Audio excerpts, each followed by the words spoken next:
الحمدللہ رب العالمین والصلاة والسلام علی محمد الامین اعوذ باللہ من الشیطان الرجیم بسم اللہ الرحمن الرحیم۔ خواتین و حضرات، ہم سورہ نحل کی آیت 33 سے درس کی ابتدا کر رہے ہیں۔ اس سے پیچھے آیت 26 سے آیت 32 تک دونوں گروہوں کا انجام بیان کر دیا ہے۔ سورہ میں جس پہلو سے انذار کیا جا رہا ہے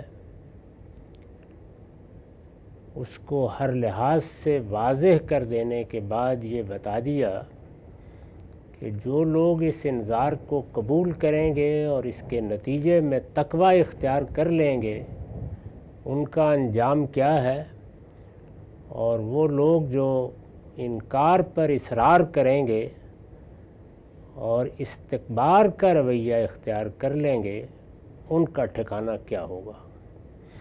یہ دونوں پہلو واضح کرتے ہوئے میں نے توجہ دلائی تھی کہ قرآن مجید نے نہایت خوبی کے ساتھ ہر وہ چیز واضح کر دی ہے جس کا تعلق دین کے فہم سے ہے، یعنی دین اصلاً ہے کیا، اس کا مطالبہ کیا ہے، وہ کس انجام تک انسان کو پہنچانا چاہتا ہے، وہ جس پاکیزگی کا تقاضا کرتا ہے اس کا نتیجہ کیا نکلتا ہے، اور پھر جزا و سزا کی صورت میں جس پر یہ دنیا قائم ہے اللہ تعالیٰ کیا نتیجہ نکالیں گے۔ یہ سب باتیں بیان ہو گئی۔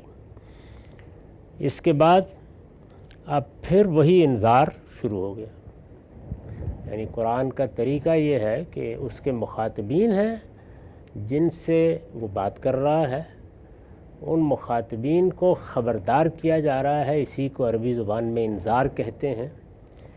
خبردار کرتے ہوئے استدلال ہوتا ہے۔ استدلال انفسی بھی ہے، آفاقی بھی ہے، تاریخی بھی ہے۔ اس کے مقدمات واضح کیے جاتے ہیں، کوئی اعتراض ہے تو اس کا جواب دیا جاتا ہے۔ پھر یہ بتایا جاتا ہے کہ سب کے باوصف اگر اصرار کر رہے ہو کہ تم انکار ہی پر قائم رہو گے تو یہ سمجھ لو کہ دنیا میں کیا ہونے والا ہے اور آگے کیا ہونے والا ہے۔ اس کا لازمی نتیجہ یہ ہوتا ہے کہ ان لوگوں کو بشارت دی جائے جو پیغمبر کی دعوت کو قبول کریں گے، اور انہیں بھی بتایا جائے کہ ان کو دنیا میں کیا ملنے والا ہے اور آخرت میں کیا ملنے والا ہے۔ دنیا اس لحاظ سے زیر بحث آ گئی ہے کہ جس وقت اللہ کا کوئی پیغمبر زمین پر ہوتا ہے تو ہم جگہ جگہ واضح کرتے ہوئے آ رہے ہیں کہ اس کی دعوت کے کچھ نتائج دنیا ہی میں نکل آتے ہیں۔ اللہ کی عدالت زمین پر لگ جاتی ہے، وہ اپنا فیصلہ سناتی ہے، اور اس میں ان لوگوں کے لیے نجات کا فیصلہ ہوتا ہے، سرفرازی کا فیصلہ ہوتا ہے جو ایمان لانے والے ہیں، اور ان لوگوں کے لیے رسوائی کا فیصلہ ہو جاتا ہے جو انکار پر اصرار کرتے ہیں۔ یہ سب بیان کرنے کے بعد اسی طرح جو اصل موضوع ہے قرآن کا، انذار شروع ہو جاتا ہے۔ اس میں کبھی سوال ہوتے ہیں، کبھی اعتراضات ہوتے ہیں، کبھی مخاطب کی ہٹ درمی پر تبصرہ ہوتا ہے۔ پوری سورہ اور جس سورہ کو بھی آپ اٹھا لیں وہ اصلاً اسی مضمون کو لے کر چل رہی ہوتی ہے۔ کسی میں ایک چیز کی تفصیل ہو گئی ہے، کسی میں اجمال ہے، کسی میں اس کے ایک پہلو کو نمایاں کر دیا ہے، کسی میں دوسرے کو۔ تو یہ سورہ نحل بڑی اہم سورہ ہے۔ اس میں اب ہم یہاں پہنچ گئے ہیں۔ یہاں فرمایا کہ هل ينظرون الا ان تأتيهم الملائکہ او یاتی امر ربک، کیا یہ اسی کے منتظر ہیں؟ یعنی بات تو واضح کر دی ہے، استدلال کر دیا ہے، دلائل دے دیے ہیں، نتیجہ بھی بتا دیا ہے، لیکن اس سب کے باوجود کیا یہ اسی کے منتظر ہیں کہ ان کے پاس فرشتے آ پہنچیں یا تیرے پروردگار کا فیصلہ صادر ہو جائے؟ بات جب تک سمجھائی جا رہی ہے وہ ہم سمجھا رہے ہیں، اور جب تک یہ سمجھنے کے لیے تیار ہیں ان کو مہلت ملی رہے گی، لیکن یہ تو سمجھنے کے لیے تیار نہیں ہے، یہ بات نہیں کر رہے ہیں، یہ گریز اور فرار کے راستے تلاش کر رہے ہیں۔ تو پھر کیا یہ اسی کے منتظر ہیں کہ ان کے پاس فرشتے آ پہنچے؟ پیچھے بتا دیا گیا تھا کہ فرشتے جب آ جاتے ہیں، یعنی فرشتوں کا مطالبہ کرنا تو آسان ہے، یہ کہنا تو بہت آسان ہے کہ جو فرشتہ تمہارے پاس آتا ہے کبھی ہمارے پاس بھی آ جایا کرے، لیکن فرشتے جب آتے ہیں تو اس کے کچھ نتائج ہوتے ہیں، وہ پیچھے بیان کرتی ہیں۔ تو یہاں اسی بات کو اب پھر لے لیا ہے اور فرمایا ہے کہ کیا یہ اسی کے منتظر ہیں کہ ان کے پاس فرشتے آ پہنچیں یا تیرے پروردگار کا فیصلہ صادر ہو جائے، یعنی وہ بھی آ کے خبردار کریں، بتائیں ان کو کہ کیا ہونے والا ہے، یا پھر یہ کہ اب یہ فیصلہ ہو جائے کہ یہ اس قابل نہیں ہے کہ ان کی کوئی بات سنی جائے یا ان کو قرآن سنایا جائے یا ان کے سامنے دلائل رکھے جائیں، اب فیصلہ صادر کر دیا جائے۔ تو کیا اس کا انتظار کر رہے ہیں؟ فرمایا کذالک فعل الذین من قبلہم، یہ کوئی نئی بات نہیں ہے، ان سے پہلے والوں نے بھی یہی کیا تھا، یعنی یہ سنت الاولین ہے، اسی طرح رہا ہے معاملہ۔ ہم نے جب یہ فیصلہ کیا، پوری تاریخ میں جب فیصلہ کیا، یہ تاریخ ہے جو رسالت مآب صلی اللہ علیہ وسلم تک مکمل ہوئی ہے، جس کو قرآن نے سورہ عصر میں والعصر کہا ہے، یعنی ایک زمانہ، ایک تاریخ ہے جو کچھ شہادتیں دے کے پایہ تکمیل کو پہنچ گئی۔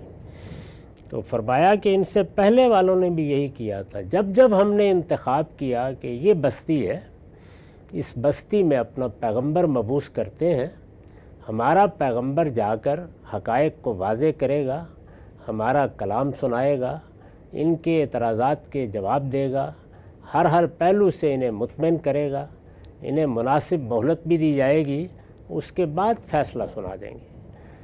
پوری دنیا اسی فیصلے کا انتظار کر رہی ہے یا اس فیصلے کا انکار کر رہی ہے؟ تو پیغمبر آ کے بتا دیں گے۔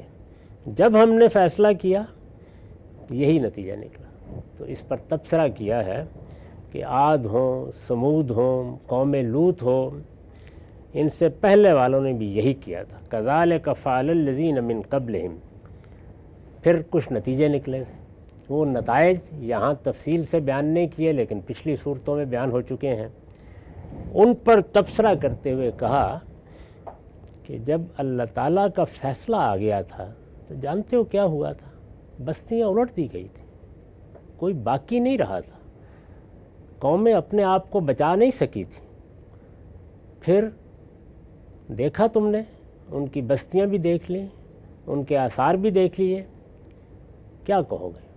یہ ہم نے ان پر ظلم کیا تھا۔ وَمَا ظَلَمَهُمُ اللَّهُ وَلَٰكِنْ كَانُوا أَنفُسَهُمْ يَظْلِمُونَ۔ پھر جو کچھ ہوا وہ اللہ نے ان پر کوئی ظلم نہیں کیا بلکہ وہی اپنے اوپر ظلم کر رہے تھے۔ تو اس طرف نگاہ کرو کہ اگر تم بھی اپنے اوپر ظلم ڈھا رہے ہو، تم بھی وہی رویے اختیار کر رہے ہو، تو نتیجہ پھر اس عقاب کی صورت میں نکلے گا۔ جس کا فیصلہ ہو جاتا ہے تو وہ ٹالے نہیں ٹلتا۔ قوموں کے لیے اسی دنیا میں ہوتا ہے، سب انسانوں کو اسی صورتحال سے موت کے بعد سابقہ پیش آنا ہے۔ یہ چیز پیش نظر رکھ کے بتاؤ کہ پھر جب وہ عقاب آ جائے گا، جب تازیانہ تمہاری پیٹھ پر برسنا شروع ہو جائے گا تو کیا کہو گے؟ خدا ظلم کر رہا ہے۔ اس وقت دیکھو ظلم کون کر رہا ہے، ظلم تم اپنے اوپر ڈھا رہے ہو۔ یہ میں اس سے پہلے بھی عرض کر چکا ہوں کہ قرآن مجید میں یہ فعل یظلمون یا ظلمہ یہ دو پہلوؤں سے آتا ہے۔ ایک وہ ظلم جو ہم کسی دوسرے پر کرتے ہیں، جس کو قرآن مجید بالعموم بغی سے تعبیر کرتا ہے، یعنی کسی کی جان کے خلاف، کسی کے مال کے خلاف، کسی کی آبرو کے خلاف کوئی اقدام کرنا۔ دوسرا ظلم وہ ہے جو ہم اپنی جان پر کرتے ہیں، اپنے آپ پر کرتے ہیں، تو اس کو قرآن ظالم لنفسہ ہی سے تعبیر کرتا ہے، یعنی یہ کسی دوسرے پر ظلم نہیں ہے۔ انسان ظالم لغیر ہی نہیں ہوا، وہ اپنی جان پر ظلم ڈھانے والا بن گیا ہے۔ اور اپنی جان پر ظلم ڈھانا یہ ہے کہ انجام سے بے خبر ہو کر افترا کرتے چلے جانا، جھوٹ بولتے چلے جانا، گناہ کا ارتکاب کرتے چلے جانا، دوسروں سے زیادتی کرنا، اور سب سے بڑھ کر پروردگار کے حقوق تلف کرنا، جس کو شرک سے تعبیر کیا جاتا ہے۔ تو یہ اپنی جان پر ظلم ڈھانا ہے۔ اسی کا یہاں ذکر کیا کہ پھر جو کچھ ہوا وہ اللہ نے ان پر کوئی ظلم نہیں کیا، وما ظلمہم اللہ ولکن کانوا انفسہم یظلمون فاصابہم سیئات ما عملوا وحاق بہم ما کانوا بہ یستہزئون۔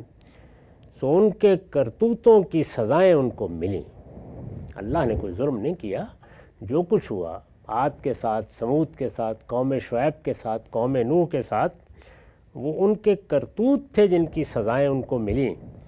یہ دنیا اس اصول پر نہیں بنی ہوئی کہ یہاں کوئی یزداں کی تماشا گاہ بنا دی گئی ہے جس میں لوگ اسٹیج پر آتے ہیں اور اپنا کردار ادا کر کے چلے جاتے ہیں۔ یہ حق پر بنی ہے اور حق کے مطابق اس میں معاملات ہو رہے ہیں۔ اس وقت ابتلاء کا قانون جاری ہے، چنانچہ اس کے تحت مہلت بھی ملتی ہے، اس کے تحت چھوڑ بھی دیا جاتا ہے۔ جب عدالت لگتی ہے پھر فیصلے ہوتے ہیں، وہ یہاں بھی ہوئے ہیں، وہ آگے بھی ہوں گے۔ سو ان کے کرتوتوں کی سزائیں ان کو ملیں۔ وَحَاقَ بِهِم مَّا كَانُوا بِهِ يَسْتَهْزِئُونَ، اور جس چیز کا مذاق اڑا رہے تھے اسی نے ان کو گھیر لیا۔ کس چیز کا مذاق اڑا رہے تھے؟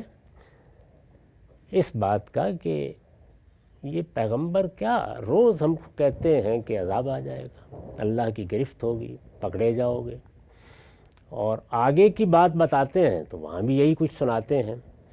یہ کیا چیز ہے؟ یہ اگلوں کے افسانے ہیں، کہانیاں ہیں، داستان سرائی ہے۔ کوئی خط لاحق ہو گیا ہے ان کو، شب و روز انہیں عذاب کے فرشتے نظر آتے ہیں۔ یہ ساری باتیں قرآن میں جگہ جگہ نقل ہوئی ہیں۔ اور پھر اس کے بعد اس طرح کے مطالبات، اچھی بات ہے، خدا کے پیغمبر بنے ہو تو تمہارے ساتھ ساتھ کوئی باغات چلنے چاہیے، تمہارے لیے فرشتے زمین پر اتر آنے چاہیے، تم جو مانگو تمہیں یہیں دنیا میں ملنا چاہیے۔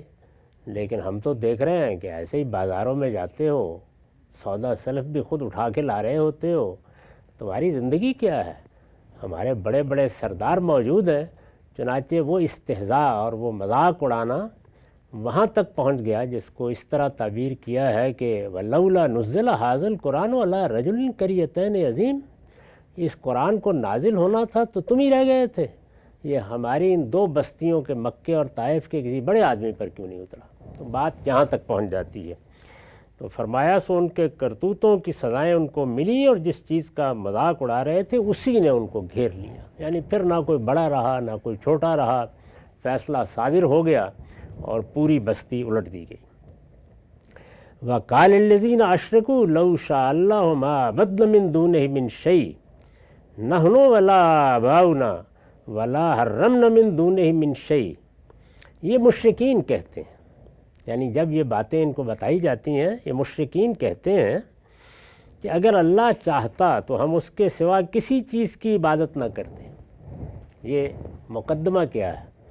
پیغمبر کہہ رہے ہیں کہ ہوش کے ناخن لو، یہ کن چیزوں کو تم نے اپنے معبود بنا لیا ہے؟ ان کا کوئی خلق میں حصہ ہے؟ کیا یہ نظم عالم کو چلا رہے ہیں؟ الا لہ الخلق والامر، جس نے تمہیں پیدا کیا ہے وہی اس کا نظم بھی چلا رہا ہے۔ اس میں یہ دیوی اور یہ دیوتا اور یہ فلاں اور فلاں کہاں سے آ گئے؟ کسی کو کوئی اختیار کدھر سے مل گیا؟ جب یہ بات کہی جاتی ہے تو اس کے جواب میں کہتے ہیں کہ اس کے ساتھ ہی یہ بھی بتا رہے ہو کہ تمہارا پروردگار ہر چیز پر قدرت رکھتا ہے تو پھر روک لیتا ہمیں۔ ایسی بات تھی۔ انسان جب استہزاء پر، استخفاف پر آ جاتا ہے تو وہ اسی طرح کی باتیں کرتا ہے، یعنی اس کے ہاں تبادلہ خیالات کی فضا نہیں ہوتی، دوسرے کی عزت اور احترام کو ملحوظ رکھ کے استدلال نہیں کیا جاتا، وہ پھر اسی طرح کی باتیں ہیں، اور اس پر پاس کھڑے ہوئے لوگ داد دے رہے ہوتے ہیں، ٹھٹھا اڑا رہے ہوتے ہیں، ہاں خوب کہی، ایسا ہی رسوا کرنا چاہیے تھا، اسی طرح کی بات کرنی چاہیے تھی۔ یہ ہمارے ساتھ بھی یہی کرتے ہیں روزانہ، کبھی ہمارے اس معبود کے بارے میں کوئی بات، کبھی اس معبود کے بارے میں کوئی بات، ان کے ساتھ یہی سلوک کرنا چاہیے۔ یہ مشرکین کہتے ہیں کہ اگر اللہ چاہتا تو ہم اس کے سوا کسی چیز کی عبادت نہ کرتے، نہ ہم نہ ہمارے باپ دادا، یعنی نہ ہمارے لیے ممکن ہوتا نہ ہمارے باپ دادا کے لیے ممکن ہوتا۔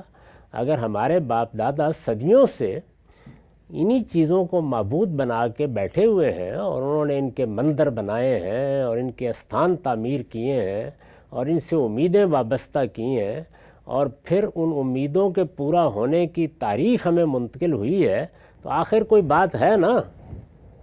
یہ روایت ایسے ہی نہیں بن گئی، اس پر تنقید کرنی شروع کر دی ہے آپ نے آ کے، یہ کیا چیز ہے؟ اور نہ اس کی ہدایت کے بغیر کسی چیز کو حرام ٹھہراتے۔ ان لوگوں کے ہاں جس طرح کہ سورہ انعام میں ہم دیکھ چکے ہیں کہ صرف یہی نہیں تھا کہ شرک پیدا ہوا اور اس کے تحت کچھ ہستیوں کو معبود بنا لیا گیا، زیادہ تر فرشتوں کو اور جنات کو انہی کے بت تھے، علامتی طور پر بنا لیے گئے تھے۔ جن قوموں میں پیغمبروں کی دعوت اپنی اصل سے بگاڑ میں گئی ہے، ان میں بالعموم فرشتوں اور جنات ہی کی پوجا ہوئی ہے۔ قرآن مجید نے اس کو واضح بھی کر دیا ہے۔ اس کے ساتھ ایک دوسری چیز کیا ہوتی ہے، وہ یہ کہ اللہ نے اپنے دین میں جن چیزوں کو حرام قرار دیا ہے ان کی ایک بنیاد بھی ہے، ان کا ایک فلسفہ بھی ہے، ان کی ایک حکمت بھی ہے، وہ دین کے مقصد سے مربوط بھی ہیں، اور جس وقت ان کو سمجھ لیا جاتا ہے تو دل و نظر اس بات کی گواہی دیتے ہیں کہ ان کو حرام ہونا ہی چاہیے۔ اب اس کو اس طرح دیکھیے کہ ہمارے دین کا مقصد کیا ہے؟ تزکیہ، پاکیزگی۔ اس پاکیزگی کو ہدف بنا کر ہمیں کہا گیا ہے کہ اس دنیا کی زندگی میں جو کچھ تم نے دنیا میں کرنا ہے اپنی صلاحیتوں کے لحاظ سے وہ کرو، بھرپور زندگی گزارو، لیکن پاکیزگی کو مجروح نہ ہونے دینا۔ اور پھر متعین کر کے یہ بات بھی بتائی گئی ہے کہ پاکیزگی کہاں کہاں مطلوب ہے، اس میں بعض چیزوں سے روکا بھی گیا ہے۔ اگر تم یہ چیزیں کھاؤ گے تو یہ خور و نوش کے لحاظ سے طیب نہیں ہے، پاکیزہ نہیں ہے۔ اگر تم یہ کام کرو گے تو یہ اخلاقی لحاظ سے پاکیزہ نہیں ہے، طیب نہیں ہے۔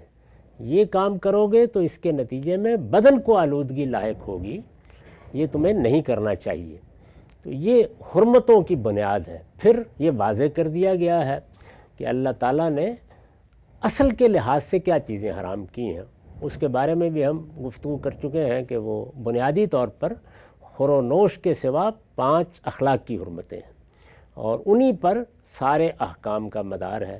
تو اس طرح مقصد کو سامنے رکھ کر یا فلسفے اور حکمت کو سامنے رکھ کر کچھ احکام دیے گئے ہیں جو حرمتوں کے احکام ہیں۔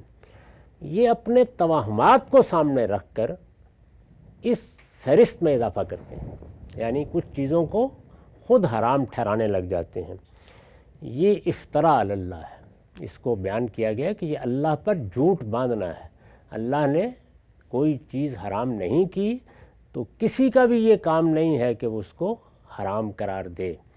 یہی وہ چیز ہے کہ جو مشرکانہ بدعات کے وجود میں آنے کا باعث بنتی ہے، خواہ وہ حرمت و حلت میں آ رہی ہوں یا باقی معاملات میں۔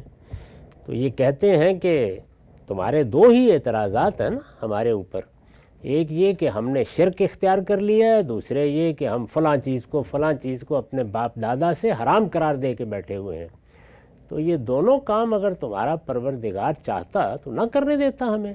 اس نے اگر کرنے دیا ہے اور اس پر صدیاں گزر گئی ہیں، یہاں تک کہ اس کی بنائی ہوئی یا بنوائی ہوئی مسجد میں بھی بت رکھ دیے ہم نے، ہاتھ نہیں پکڑا اس نے، تو اس کا مطلب ہے وہ راضی ہے، اس کی تصویب حاصل ہے ہمیں۔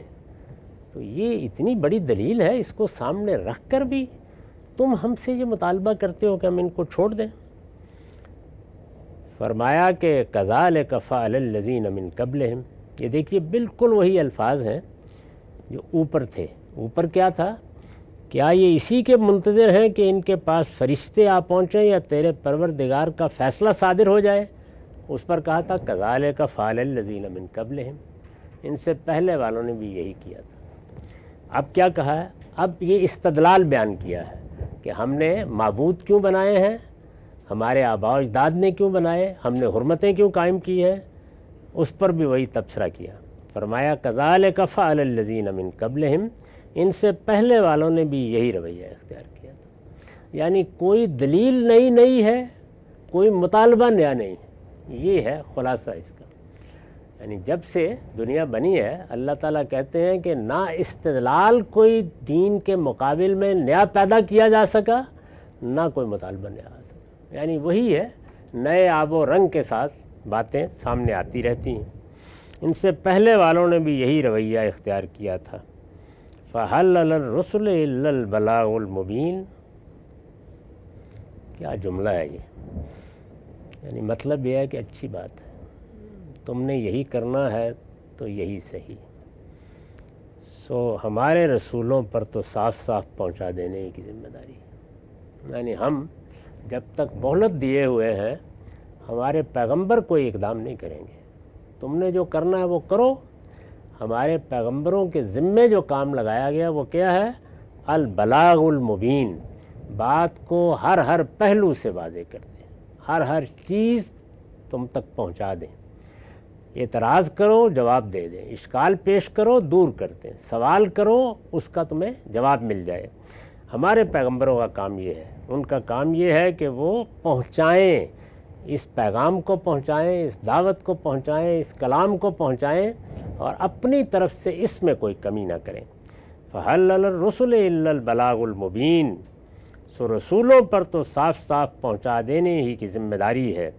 وَلَقَدْ بَعَثْنَا فِي كُلِّ أُمَّةٍ رَسُولًا أَنْ اعْبُدُوا اللَّهَ وَاجْتَنِبُوا الطَّاغُوتَ، چنانچہ دیکھ سکتے ہو کہ ہم نے ہر قوم میں ایک رسول اس دعوت کے ساتھ بھیجا تھا کہ اللہ کی بندگی کرو اور شیطان کی پیروی سے بچو۔ اب دیکھیے پھر اسی طرح تنبیہ کے انداز میں فرمایا کہ رسول اس سے پہلے بھی آئے ہیں تو تمہارے یہ مطالبات پورے کرنے کے لیے نہیں آئے تھے، اور نہ اس طرح کے واہی استدلال پر کچھ کہنے کے لیے آئے تھے۔ اس سے پہلے بھی جتنے رسول آئے ہیں وہ ایک ہی دعوت لے کے آئے، اور وہ دعوت کیا تھی؟ ان اعبدوا اللہ واجتنبوا الطاغوت، اللہ کی بندگی کرو، اللہ کی بندگی کرو، یہی دین کی حقیقت ہے، بندگی عبادت۔ اسی کو بیان کیا نا کہ وما خلقت الجن والانس الا لیعبدون، یہ دین کی حقیقت ہے۔ دین کا مقصد کیا ہے؟ تزکیہ، پاکیزگی کا حصول، لیکن اس کی حقیقت کیا ہے؟ کیا چیز ہے جسے دین کہتے ہیں؟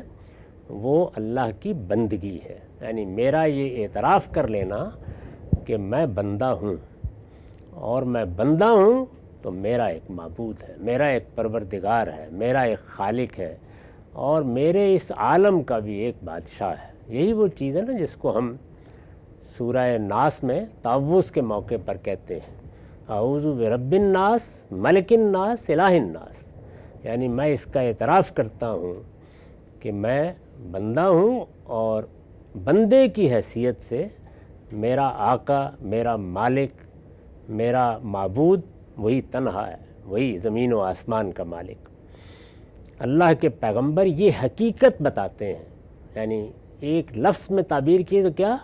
مجھے اور آپ کو مخاطب کر کے یہ کہتے ہیں تم بندے ہو، بندے بن کر رہو، تمہاری حیثیت یہ ہے، تم زمین کے بادشاہ نہیں ہو، تمہیں یہ بادشاہی دی گئی ہے، امتحان کے لیے دی گئی ہے، اصل میں تم اس پروردگار کے بندے ہو، تو اپنے تمام معاملات میں اس بندگی کے شعور کے ساتھ فیصلے کرو، یہ ان کی دعوت ہے۔ اس کے مقابل میں شیطان ہے۔ شیطان کی دعوت کیا ہے؟ وہی جس سے اس نے ابتدا کی، سرکشی، تکبر۔ اب دیکھیے پیچھے کیا تھا؟ پیچھے تقابل کر کے بتایا تھا کہ پیغمبروں کی دعوت کے نتیجے میں دو ہی رویے پیدا ہونے ہیں، اور اس میں انتہا بیان کی جاتی ہے، درمیان کی چیزیں خود اخذ کر لی جاتی ہیں۔ لوگ تقوی اختیار کر لیں گے اپنی استطاعت کے مطابق، خدا سے ڈرنے والے بن جائیں گے، اندیشہ ناک رہیں گے کہ ہمیں دنیا میں جینا ہے تو ایک دن جواب دہ بھی ہونا ہے، یہ تقوی ہے۔ دوسرے، وہ پیغمبر کی دعوت کے باوجود، اس کی طرف سے حق کو آخری درجے میں واضح کر دینے کے باوجود استکبار اختیار کریں گے، سرکشی اختیار کریں گے، کوئی بات سننے کے لیے تیار نہیں ہوں گے، کسی بات کو علم و عقل سے سمجھنے کے لیے تیار نہیں ہوں گے۔ تو ایک طرف تکبر ہوگا، دوسری جانب تقوی ہوگا۔ یہ مقابل میں رکھ دیا تھا۔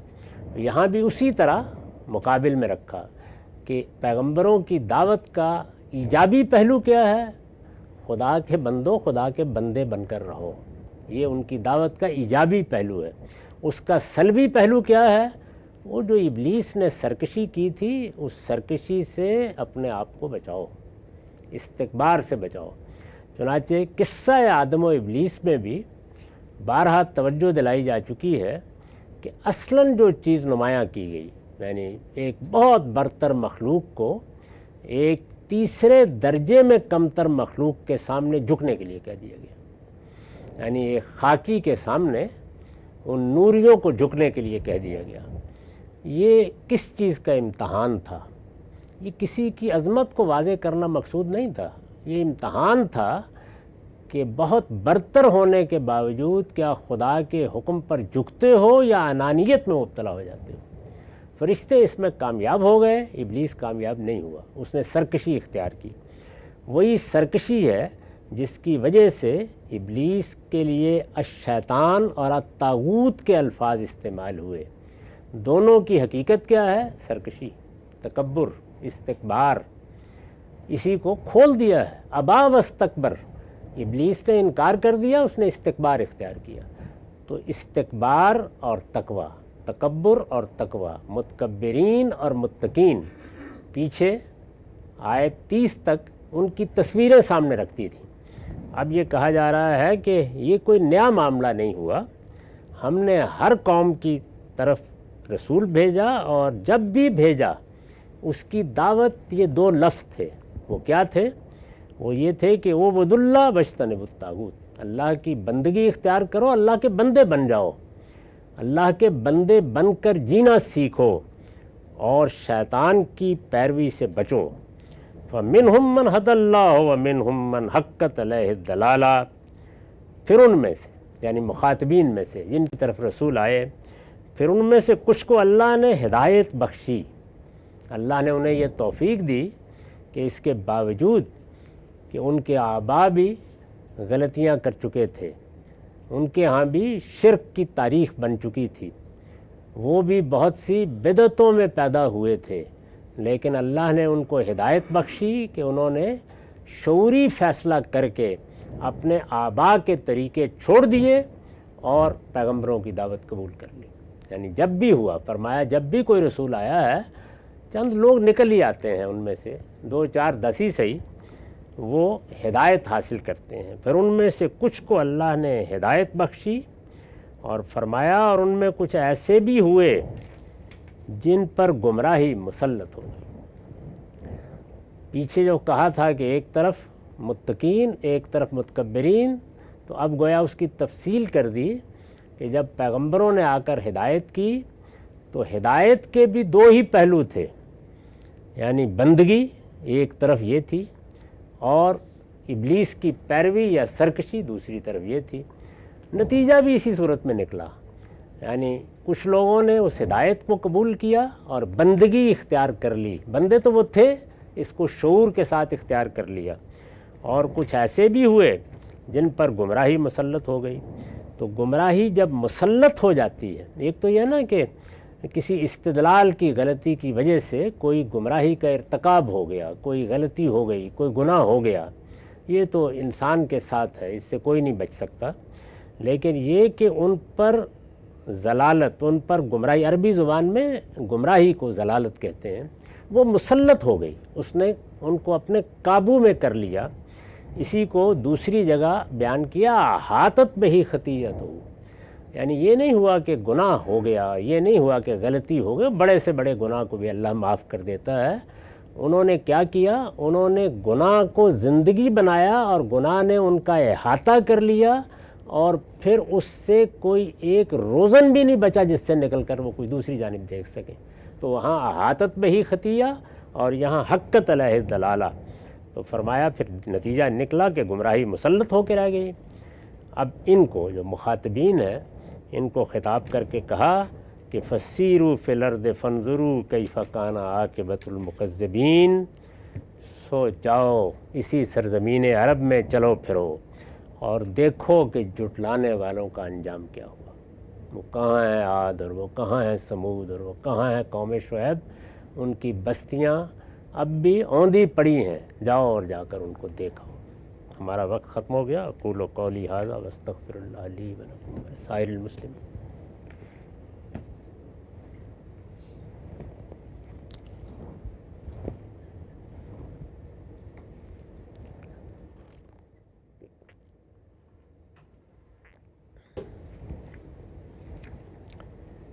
بسم اللہ الرحمن الرحیم۔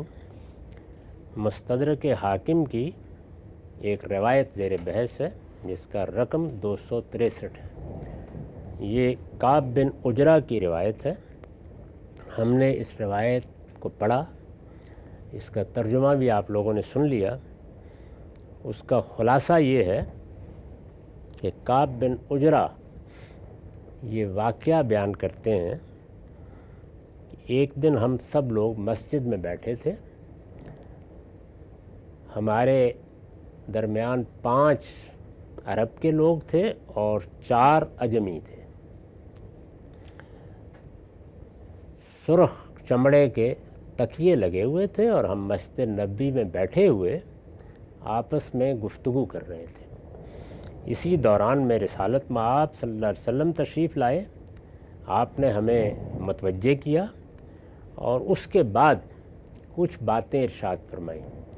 یہ بالکل ظاہر ہے کہ بہت سی باتیں کہی گئی ہوں گی، ہو سکتا ہے کہ 5-10 منٹ نبی صلی اللہ علیہ وسلم نے کوئی گفتگو کی ہو، یعنی ان میں جو چیزیں ان کو یاد رہ گئیں یا جو ان کے خیال میں دوسروں تک پہنچانے کی چیزیں تھیں وہ یہ بیان کر رہے ہیں۔ تو اس میں پہلی بات یہ کہی کہ میرے بعد ایسے حکمران بھی آئیں گے، یعنی صرف صدیق و فاروق نہیں ہوں گے، میرے بعد ایسے حکمران بھی آئیں گے جن کے حاشیہ بردار ان کو آمادہ کریں گے کہ وہ لوگوں پر ظلم بھی کریں، ان سے جھوٹ بھی بولیں، وہ جھوٹی باتیں پھیلائیں گے، جھوٹے دعوے کریں گے، اور جب انہیں قوت حاصل ہوگی تو بجائے اس کے کہ وہ عدل کے علمبردار بن کے لوگوں کے لیے سراپا رحمت بن جائے، وہ ان پر ظلم کریں گے۔ تو یہاں 2 باتیں بیان کی، یعنی ان کا عمل کیا ہوگا، وہ رعایا کے ساتھ کیا معاملہ کریں گے، وہ عام لوگوں کو کیا دیں گے، ظلم، اور گفتگویں کیا ہوں گی، سراپا کذب، یعنی جو خود بیان کر رہے ہوں گے اس کے بارے میں بھی انہیں معلوم ہوگا کہ جھوٹ بول رہے ہیں۔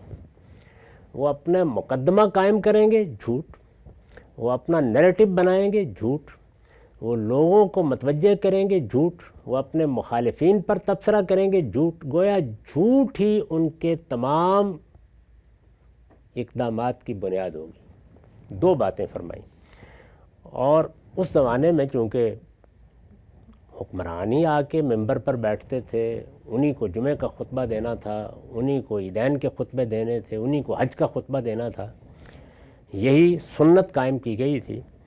تو فرمایا کہ جب کبھی ممبر پر بیٹھ کر گفتگو کریں گے، آج کل ہم ذرا اس طرح کی جگہ پہ بیٹھ کے گفتگو کر لیتے ہیں، ہے وہی، جب ممبر پر بیٹھ کر گفتگو کریں گے تو کیا کریں گے، یوتون بالحکمہ، کیا دانش، کیا فلسفہ، کیا اعلیٰ اقدار ان کا بیان ہوگا۔ جیسے ہی ممبر سے زمین پر قدم رکھیں گے تو ایسے لگے گا کہ جو کچھ زبان سے کہہ رہے تھے کوئی چڑیا آئی اور اچک کر لے گئی، یعنی اس میں سے کچھ بھی نہیں رہے گا۔ دیکھیے کیا الفاظ ہیں، فَإِذَا نَزَلُوا اخْتُلِصَتْ مِنْهُمْ، اس پر رسول اللہ نے تبصرہ کیا، وَقُلُوبُهُمْ أَنْتَنُ مِنَ الْجِيفِ، ان کے دل مردار سے بھی زیادہ بدبودار ہے۔ یعنی جس وقت قول اور فعل کا تضاد اس طرح پیدا ہو جائے، اور خاص طور پر سیاسی لوگوں میں، وہ زیر بحث ہیں یہاں، یعنی جنہوں نے تمہارا اقتدار سنبھالنا ہے، ہر جگہ قول و فعل کا تضاد ایک برائی ہے اور آخری درجے کی برائی ہے، وہ کسی عالم میں ہو، وہ کسی دانشور میں ہو، وہ کسی صحافی میں ہو۔ لیکن یہاں رسالت مآب صلی اللہ علیہ وسلم متنبہ کر رہے ہیں کہ حکمران تو باپ ہوتا ہے، اس کا کام ہے کہ وہ اپنی قوم کو اعتماد دے۔ غلطیاں ہو سکتی ہیں، کوتاہیاں ہو سکتی ہیں، لیکن جب ساری سیاست کا اور سیاست بازی کا محور جھوٹ بولنا اور عملاً ظلم کرنا بن جائے، جھوٹے مقدمات قائم کرنا، یہاں مقدمے کا لفظ عدالتی مقدمے کے لیے نہیں استعمال کیا میں نے، بلکہ نیریٹو بنانا، جھوٹے بے بنیاد، اور پھر لوگوں کو اپنے سحر میں مبتلا کر لینا، نتیجہ ظلم، ہر طرف ظلم، ہر طرف زیادتی، ہر طرف قانون کو پامال کرنے کے داعیات، جمہوریت کرتے ہوئے آنا اور فاشزم کا علمبردار بن کر رہ جانا۔ جب یہ صورت پیدا ہو جائے تو فرمایا کہ پھر دل، یعنی چہرے ہو سکتا ہے بہت خوبصورت ہو اور ساری دنیا ان کی داد دیتی ہو، لیکن دل انتن و من الجیف، مردار سے بھی زیادہ بدبودار ہو جاتے ہیں۔ لوگوں کو متنبہ کیا کہ اب ظاہر ہے کہ اس طرح کے حکمران آ جائیں گے، اور حضور محسوس کر رہے تھے کہ اس طرح کے حکمران جب بھی آئیں گے تو وہ 12 لوگوں کسی دھوکے اور فریب میں مبتلا کر کے ہی آئیں گے، تو یہ جب آ جائیں گے تو پھر لوگ کیا کریں؟ آ گئے، جب کوئی آ جاتا ہے تو اس کے پاس طاقت ہوتی ہے، وہ لوگوں کو آسانی کے ساتھ تو کوئی بات سننے سمجھنے کے لیے تیار نہیں ہوتا۔ اب یہ سوال پیدا ہوتا ہے نا کہ اس طرح کے حکمران ہوں، اس طرح کے سیاسی لوگ ہوں، اس طرح کے مقدمات بنانے والے ہوں، تو عام لوگوں کو کیا کرنا ہے؟ تو رسول اللہ نے فرمایا، جیسے کہ یہ روایت بیان کر رہی ہے، کہ اس موقع پر ہم یہاں تک پہنچ گئے تھے کہ اس موقع پر جو ان کے پاس جائے گا، یعنی اب اس طرح کے حکمران آ گئے، سیاسی لوگ آ گئے، لیڈر آ گئے، آدمی نے فیصلہ کیا کہ مجھے بھی کچھ اس بہتی گنگا میں ہاتھ دھونے ہیں۔ فرمایا جو ان کے پاس جائے گا اور ان کے جھوٹ کو سچ کہے گا، جو وہ جھوٹ پھیلا رہے ہیں اور جس طرح کے بیانیے بنا رہے ہیں، جو ان کے جھوٹ کو سچ کہے گا، اور جب وہ اقتدار میں آئیں گے ان کے مظالم میں ان کا مددگار ہوگا، اس کا مجھ سے، یہ حضور نے فرمایا، اس کا مجھ سے اور میرا اس سے کوئی تعلق نہیں، میں اس سے بری ہوں۔ یہ جتنی روایتیں بھی اس باب میں آ رہی ہیں ان کا مشترک مضمون یہ ہے کہ وہ کون کون سے موقع ہیں جس پر رسول اللہ صلی اللہ علیہ وسلم نے فرمایا کہ فلاں شخص کا مجھ سے کوئی تعلق نہیں، فلاں گروہ کا مجھ سے کوئی تعلق نہیں، میں اس سے بری ہوں۔ یہی اسلوب ہے۔ تو میں نے اس کی حقیقت واضح کی تھی کہ یہ جو ایمان مجھ سے میرے باطن میں تقاضا کرتے اس کی نفی ہے، یعنی تم دنیا میں لوگوں کو بتاتے رہو کہ میں مسلمان ہوں اور صورتیں پڑھتے رہو، لیکن رسول اللہ نے فرمایا کہ باطن کے لحاظ سے تمہارا میرے ساتھ کوئی تعلق نہیں، میں اس سے بری ہوں۔ پھر اس کو یہاں سے اٹھایا کہ میرے ساتھ اگر کوئی تعلق نہیں ہے تو جانتے ہو نتیجہ کیا نکلے گا؟ قیامت کے دن وہ حوض پر میرے پاس نہیں آنے پائے گا۔ یعنی جب سب کو اپنی پیاس بجھانے کے لیے جس جہاں جانے اور جس جگہ حاضر ہونے کی تمنا ہوگی، اور سب کے لیے گویا پہلی جنت وہی ہوگی کہ جہاں پر محشر میں اللہ کا پیغمبر موجود ہے اور لوگ اس کے گرد اکٹھے ہو رہے ہیں، فرمایا وہ حوض پر میرے پاس نہیں آنے پائے گا۔ استغفر اللہ۔ حوض سے مراد کیا ہے؟ میں نے لکھا ہے کہ یعنی حوض کوثر، جس پر لوگ محشر کی گرمی میں آ کر اپنی پیاس بجھائیں گے، اس کے ساقی اپنی امت کے لیے نبی صلی اللہ علیہ وسلم ہوں گے۔ یعنی اس موقع پر رسول اللہ ہوں گے کہ جو اپنے اہتمام میں لوگوں کی پیاس بجھا رہے ہوں گے، جس طرح کے دوسری روایتوں میں بیان ہوا ہے۔ فرمایا نہیں آنے پائے گا، یہ پہلی محرومی ہے، محشر میں اٹھتے ہی اس سے سابقہ پیش آئے گا۔ اس کے برخلاف اب بیان فرمایا کہ جب اس طرح کے حکمران آ جائیں اور اس طرح کے سیاسی لوگ میدان میں ہوں، اس کے برخلاف جو لوگ ان کے پاس نہیں جائیں گے، یعنی وہ یہ فیصلہ کریں گے کہ اب یہ وہ موقع نہیں رہا کہ ہم کوئی سیاست بازی کا حصہ لیں، ہم بس اپنی بات کریں گے، ہم ان لوگوں کے نہ دست و بازو بن سکتے ہیں، نہ ان کی پارٹیوں میں شریک ہو سکتے ہیں، نہ ان سے کوئی فائدہ اٹھا سکتے ہیں۔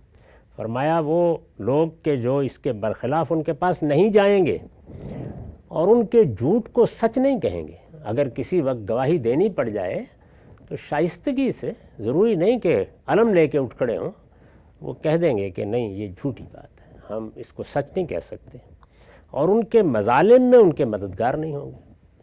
یعنی وہ اقتدار میں آ کر اگر دوسروں پر ظلم کرتے ہیں تو یہ نہیں ہے کہ یہ عذر پیش کریں کہ پھر ہم کیا کرتے، ہماری تو ملازمت تھی، ہمارے پاس تو یہ ذمہ داری تھی، وہ ان کے مددگار نہیں ہوں گے۔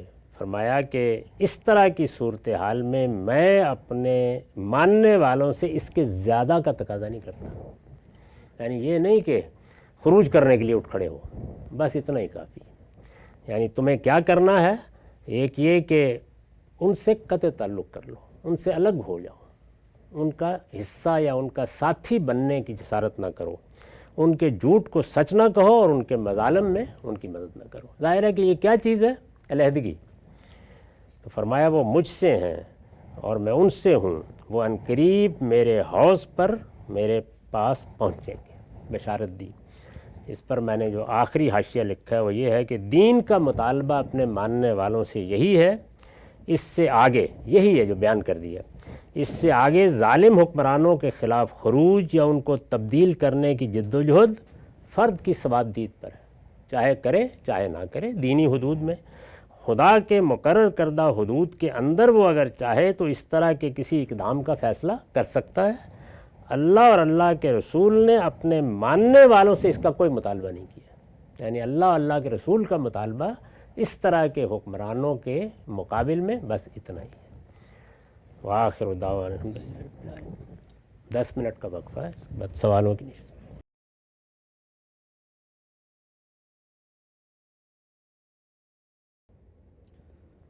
بسم اللہ الرحمن الرحیم۔ السلام علیکم۔ غامدی صاحب کے ساتھ ہفتہ وار سوال و جواب کی براہ راست نشست کو لے کر ایک دفعہ پھر ڈیلس امریکہ غامدی سینٹر سے حاضر خدمت آغاز کرتے ہیں۔ غام صاحب شکریہ آپ کے وقت کا۔ ایک سوال آپ کی خدمت میں ہم نے رکھا تھا، اس سلسلے گفتگو کی آج تیسری نشست ہے۔ پوچھا ہم نے آپ سے یہ تھا کہ عقل انسانی وجود باری پر کیا ہے کا حکم لگاتی ہے۔ آپ نے فرمایا تھا کہ ہونا چاہیے تک کی بات ہمیں پہنچاتی ہے۔ عقل کی ہر مخلوق کا خالق ہوتا ہے، میں بھی مخلوق ہوں، میرا بھی خالق ہونا چاہیے ہے۔ آپ کس نقطہ نظر پہ کچھ تنقیدات سامنے آئیں، منطقی طور پہ جو قضایا قائم کیے جاتے ہیں اس میں کیا ہونا چاہیے قابل قبول ہو سکتا ہے؟ گزشتہ کل بڑی تفصیل سے آپ کا نقطہ نظر سامنے آ گیا اور ایک ایک قضیے کی تحلیل ہوئی تو واضح ہوا کہ پہلا قضیہ تو آپ کے مشاہدے پہ مبنی ہوتا ہے، لیکن دوسرا ایک استقرائی ہے اور وہ بھی ناقص استقرا۔ ناقص استقرا آپ کو گمان غالب تک تو لے جا سکتا ہے، لیکن جس طریقے سے کوئی چیز ثابت ہو جاتی ہے وہ معاملہ یہاں نہیں ہوتا۔ سب سوال آپ کی خدمت میں یہ ہے، آپ کا نقطہ نظر سمجھ میں آتا ہے، پھر آپ نے خود گفتگو کرتے ہوئے وجوب عقلی کا اصطلاح استعمال، کیونکہ پروبیبلٹی کو تو ثابت کرتی ہے یہ بات گمان غالب کی، لیکن جب آپ خود کہتے ہیں کہ یہ وجوب عقلی ہے تو منطق کی اصطلاح میں وجوب عقلی کے تو پھر کچھ اور اثرات ہوتے ہیں۔ گمان غالب کی بات کو وجوب عقلی کیسے قرار دیا؟ وجوب عقلی کیا ہے، اس کی تعریف عام طور پر یہ کی جاتی ہے کہ ہوا عدم و قبول الانتفاع فی العقل، یعنی عقل اس کی نفی کا تصور نہیں کر سکتی، اس کو اصطلاح میں وجوب عقلی کہا جاتا ہے۔ اس میں اور وجوب عادی میں بعض اوقات اشتباہ پیدا ہو جاتا ہے۔ وجوب عادی کیا ہے؟ وہی جو ہمارے ہاں زیر بحث رہا، یعنی ہم نے کعبہ دیکھا، پھر بہت سے کعبے دیکھے، ہمارے آباء و اجداد نے دیکھے، یہ چیز اخبار کی صورت میں منتقل ہوئی، اس سے ہم نے ایک نتیجہ نکالا۔ وہ نتیجہ کیا تھا؟ وہ یہ تھا کہ تمام کعبے سیاہ ہیں، یعنی ایک کلی وجود میں آ گئی۔ یہ کیا ہے؟ یہ وجوب عادی ہے۔ یعنی اگر آپ اس قضیے پر تبصرہ کریں گے کہ یہ کیا بنا ہے تو یہ وجوب عادی ہے۔ اسی پر تمام سائنسی کلیات منحصر ہیں۔ جب ہم کہتے ہیں کہ پانی اس درجہ حرارت پر ابلنا شروع ہو جاتا ہے، پانی اس درجہ حرارت پر منجمد ہو جاتا ہے، پانی ہمیشہ نشیب کی طرف بہتا ہے، یا اسی طرح افلاک کے بعض مشاہدات کو ہم بیان کرتے ہیں، کبھی ہر چیز اس طرح ہوتی ہے، کبھی ہمیشہ اس طرح ہوتا ہے۔ یہ کیا ہے؟ وجوب عادی، یعنی ہم برسوں سے یہی دیکھ رہے ہیں، صدیوں سے یہی دیکھ رہے ہیں، نسلوں سے یہی دیکھ رہے ہیں، اسی کے اخبار ہم تک پہنچ رہے ہیں، تو اس کے نتیجے میں ہم اس چیز کو لازمی حقیقت کے طور پر بیان کر دیتے ہیں۔ تو یہ کیا ہوا؟ یعنی ایک عادت مستمرہ کو دیکھ کر ہمیشہ جو چیز ہوتی رہتی ہے ہم نے اس کے وجوب کا حکم لگا دیا۔ یہ ہے قضیے پر تبصرہ۔ یہ کبھی ناقص استقراء ہوتا ہے تو ظاہر ہے کہ غلبہ ظنی کو بیان کرتا ہے۔ وہ اور چیز ہے جس کو میں نے وجوب عقلی کہا ہے، وہ کیا ہے؟ وہ یہ ہے کہ جس وقت میں نے یہ عمل کیا کہ میرے سامنے تو افراد تھے، 1000 2000 لاکھ 10 لاکھ یا نسلوں کے افراد جو فنا ہو رہے تھے، یا کوے تھے جن کو میں سیاہ دیکھ رہا تھا، نسلیں سیاہ دیکھ رہی تھیں، یہ افراد تھے۔ افراد کو سامنے رکھ کر میں نے یہ حکم لگا دیا کہ تمام کوے سیاہ ہیں۔ یہ جو عقل نے کام کیا ہے اور جو روز کرتی ہے اور جس سے کلیات بناتی ہے، یہ عمل کیا ہے؟ یہ وجوب عقلی ہے۔ یعنی یہ جو عمل ہوا ہے اور یہ سارے جتنے معاملات بھی ہو رہے ہیں، جیسے یہ چیز زیر بحث آ گئی کہ اوپر کے 2 مقدمات جھوٹے ہوں یا سچے، نتیجہ ان کے مطابق عقل نکال کے لے آتی ہے۔ تو منطق استخراجی کا نتیجہ اس کے اوپر کے قضایا پر منحصر ہے۔ عقل یہی کرے گی، وہ اس کی نفی کا تصور نہیں کر سکتی، ہمیشہ یہی کرے گی۔ اسی طرح جیسے ہی اس کو کوئی فرو دیں گے تو وہ فوراً اصل یا کلیہ اس میں سے نکال کے لے آئے گی، وہ اس کی نفی کا تصور ہی نہیں کر سکتی۔ یہ وہ عمل ہے جس کے بارے میں نے یہ تعبیر استعمال کی ہے۔ جو قضیہ وجود میں آیا ہے وہ تو وجوب عادی کا بیان ہے، اور اس میں اگر استقراء میں کمی اور ہمیشہ ہی رہتی ہے۔ میں نے تو عرض کیا تھا کہ بہت کم ایسے ہوتا ہے، الا یہ کہ کوئی بدیہات کو قضیے کے طور پر پیش کرے، ورنہ تمام کلیات اسی طرح بنتی ہیں۔ آپ وجوب عادی کی جتنی مثالیں لے لیں، سائنس کے قوانین کو لے لیجئے، وہ سب اسی طرح سے وجود میں آ رہے ہوتے ہیں۔ تو ایک ہے اس قضیے کا حکم کیا ہے، اور ایک چیز یہ ہے کہ یہ جو عمل کیا ہے، یعنی ہم نے ایک فعل کو دیکھا، وہ خلق کا فعل تھا، اس سے ہم نے اس چیز کو لازم ٹھہرا دیا کہ خالق ہے۔ یہ جو عمل ہوا ہے یہ کیا ہے؟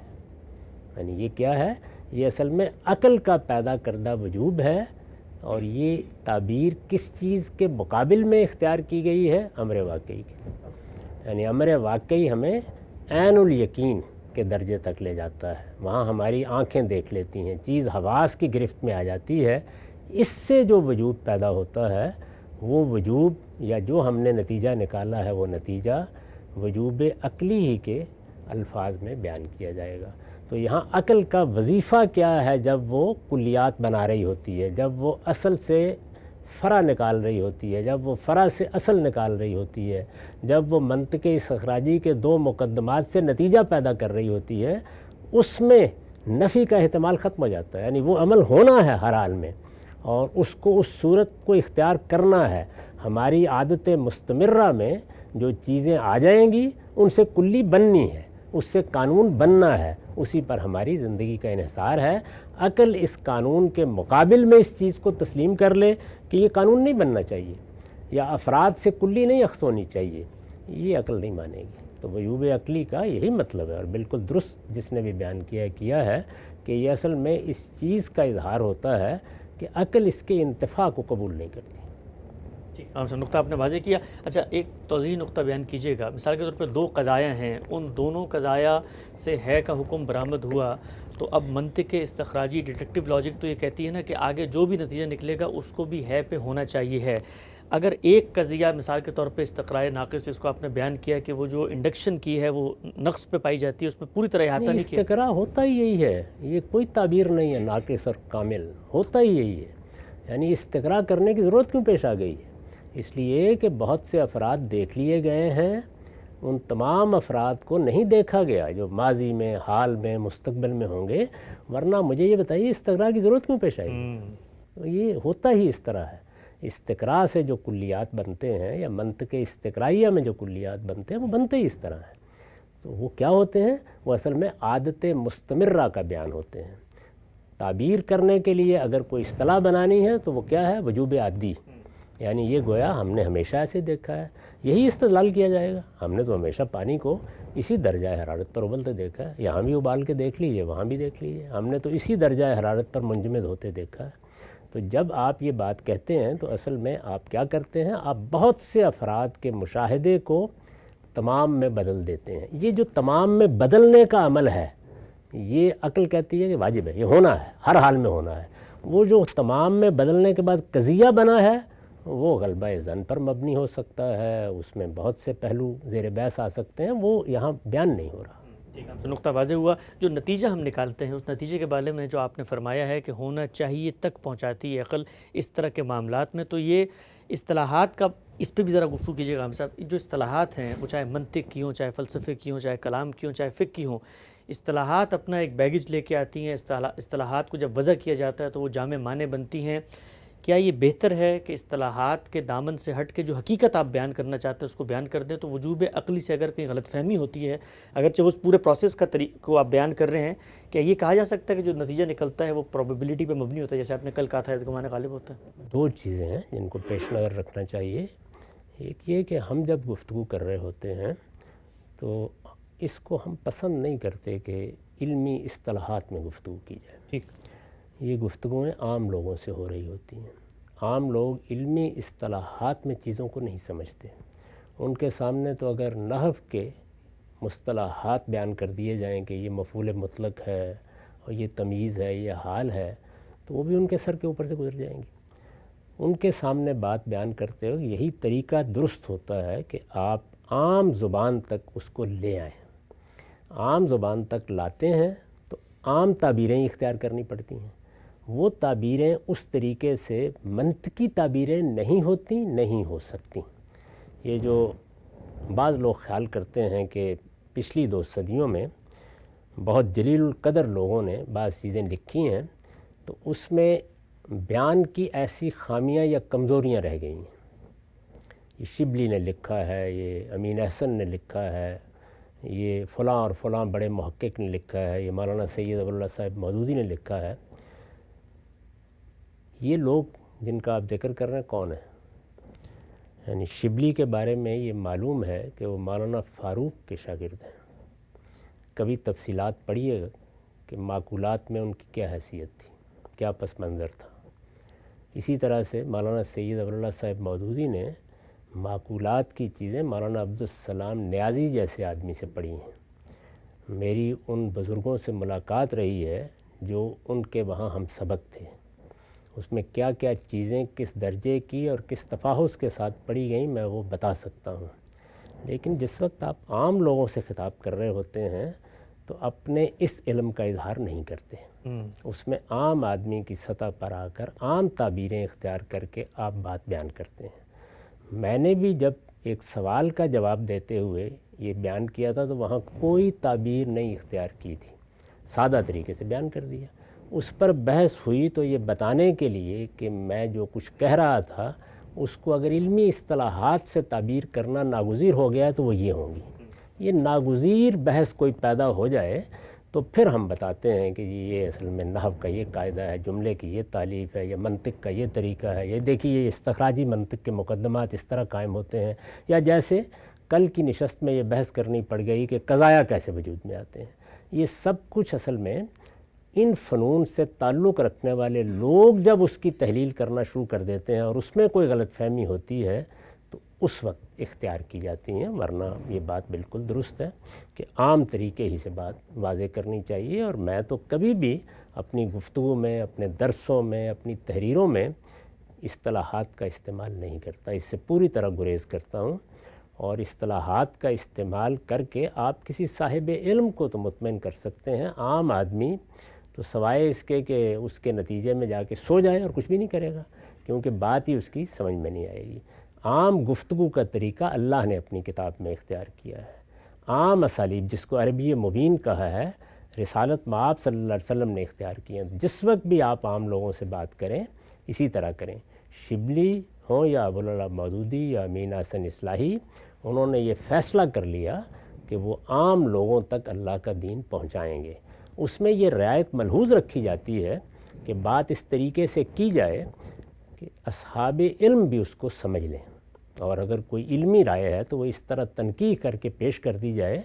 تاہم جس طرح سے اصطلاحات کو سامنے رکھ کر آپ ایک جملہ بنا کے بیان کرتے ہیں یہ اس طرح منطق کی کتاب میں لکھا ہوا ہے، یہ اس طرح سے علم کلام کی کتاب میں لکھا ہوا ہے، یہ یہاں ملحوظ رکھنا ممکن ہی نہیں ہوتا۔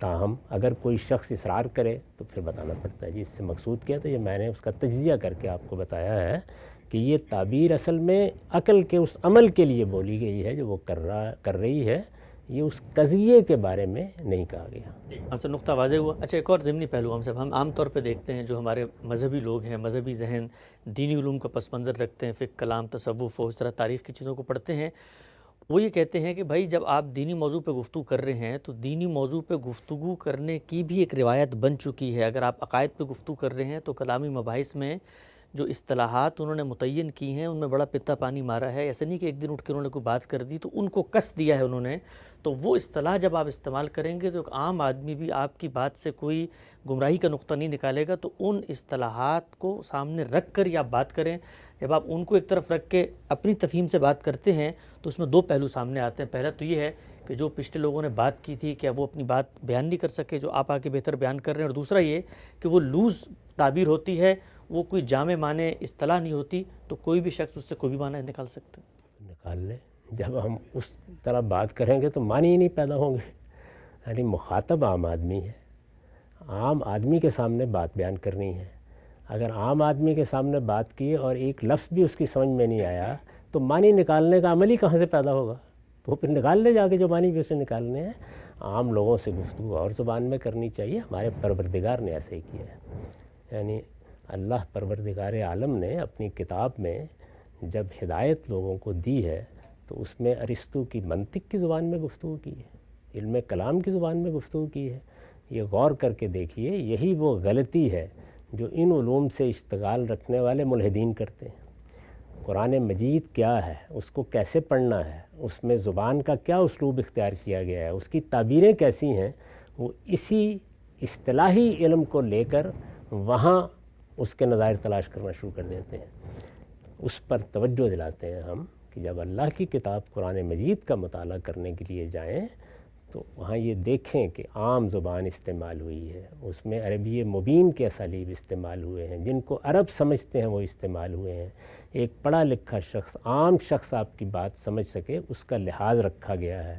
عربوں نے اس کلام کو سنا ہے، وہ کوئی منطق اور فلسفہ پڑھے ہوئے نہیں تھے، ان تک ہدایت پہنچی ہے، لیکن ایسا طریقہ اختیار کیا گیا ہے کہ اگر سوء فہم نہ ہو تو قرآن مجید میں وہ تمام مقدمات اسی طرح موجود ہیں جس طرح کہ کسی خاص فن میں ان کو مرتب کر کے پیش کیا جاتا ہے۔ تو ہم بھی جب بات کرتے ہیں تو اسی کا لحاظ کرتے ہیں۔ کسی صاحب علم کے ساتھ کسی مجلس میں بات کرنی ہے تو وہاں اصطلاحات کی زبان میں گفتگو ہو جاتی ہے۔ عام لوگوں کے ساتھ گفتگو میں یہ اصرار کرنا صحیح نہیں ہے۔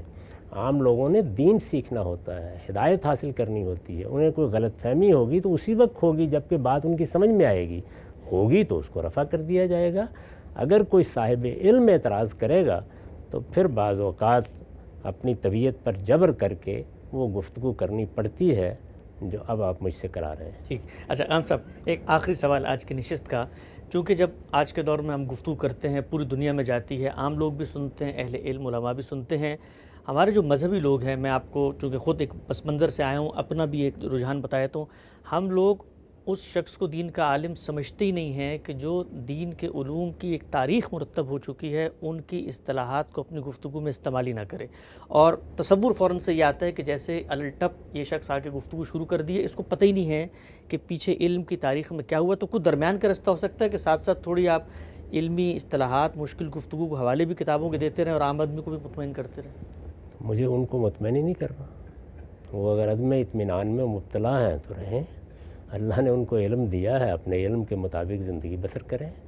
مجھے تو مسلمانوں کو یا عام انسانوں کو اللہ کا پیغام پہنچانا ہے، اس کے لیے میرے پروردگار کی ہدایت یہی ہے کہ لوگوں کے ساتھ مبین زبان میں بات کرو۔ وہ اصرار کے ساتھ کہتا ہے کہ ہم نے یہ قرآن اتارا ہے بلسان عربی مبین، تو عام لوگوں کا یہی حق ہے، ان کو بتانا ہے۔ اگر علماء سے گفتگو کرنی ہے تو پھر عام لوگوں کے پاس آنے کی ضرورت کیا ہے، ان کے پاس ہی جا کے بیٹھ جائیں گے۔ یہ دیکھا جاتا ہے کہ آپ کا مخاطب کون ہے، آپ کس سے بات کر رہے ہیں۔ یعنی آپ کسی مدرسے میں بیٹھ کر طلباء کے ساتھ گفتگو کر رہے ہیں، وہاں اور زبان ہوگی، وہاں اصطلاحات بھی ہوں گی، وہاں علوم کے پس منظر کو سامنے رکھ کر بات کی جائے گی۔ جس وقت آپ عام لوگوں کو قرآن پڑھا رہے ہیں، ان کے سوالوں کے جواب دے رہے ہیں، حدیث پڑھا رہے ہیں، دین کی دعوت دے رہے ہیں، یا عام علوم کے ماہرین کو دین کا پیغام پہنچا رہے ہیں، تو وہ بلسان عربی مبین ہونا چاہیے، اس میں اصطلاحی زبان استعمال نہیں کرنی چاہیے۔ ناگزیر ہو جائے کہیں تو اصطلاح استعمال کریں تو اس کی وضاحت کر دیں۔ جب آپ وضاحت کریں گے تو اس میں بھی بہت سے مسائل ہوں گے، کیونکہ وضاحت بھی آپ عام آدمی کے فہم کو سامنے رکھ کے کرتے ہیں۔ اس کا لحاظ کر کے آپ اپنا کام کریں، آپ کو کسی سے داد نہیں لینی ہے، نہ کسی سے منوانا ہے، ہم اپنا فرض پورا کریں گے، اور فرض پورا کرنے کے لیے وہی راستہ درست ہے جو ہمارے پروردگار نے اختیار کیا، جو ہمارے پیغمبر نے اختیار کیا۔ ہم سب نقطہ واضح ہوا۔ آخری ایک کنکلوڈنگ ریمارک آپ کا میں چاہتا ہوں، پازیٹیو جگہ پہ کھڑے ہو کے ہم یہ دیکھتے ہیں ہمارے معاشرے میں جدید پڑھے لکھے لوگ آپ جیسے لوگوں کو سنتے ہیں، ان کو آپ کی بات سمجھ میں آتی ہے، کامن سینس ریزننگ کی بنیاد پہ استدلال کیا جاتا ہے، گفتگو عام فہم ہوتی ہے۔ ہمارے علماء سے ایک کنیکشن بھی ہم پچھلے کچھ عرصے میں دیکھ رہے ہیں، 50-60 سالوں میں کچھ عام لوگوں کا کنیکشن بھی ڈسٹرب ہوا ہے۔ مثبت جگہ پہ ہمارے علماء ہیں، ظاہری بات ہے ان کی بات اگر عوام نہیں سنے گی تو دین کی جو خدمت وہ کرنا چاہ رہے نہیں ہو سکتی۔ ان کو کوئی ایک اچھی نیکی خیر کی نصیحت، خود جو پبلک کام آپ نے 50 سال کیا، کہ ایک گیپ نظر آتا ہے جب وہ گفتگو کرتے ہیں، وہی مسجع مقفع کلام ہے، ادبی تعبیرات ہیں، عربی کی اصطلاحات ہیں، یہ مشکل اس طرح کی تعبیرات ہیں، تو ان کو بھی آپ یہ کہیں گے کہ جب وہ لوگوں سے مخاطب ہوں تو ان چیزوں سے ہٹ کے ایک نیا ڈکشن، نیا یونر ڈیولپ کریں تاکہ لوگوں سے کمیونیکیشن ہو سکے؟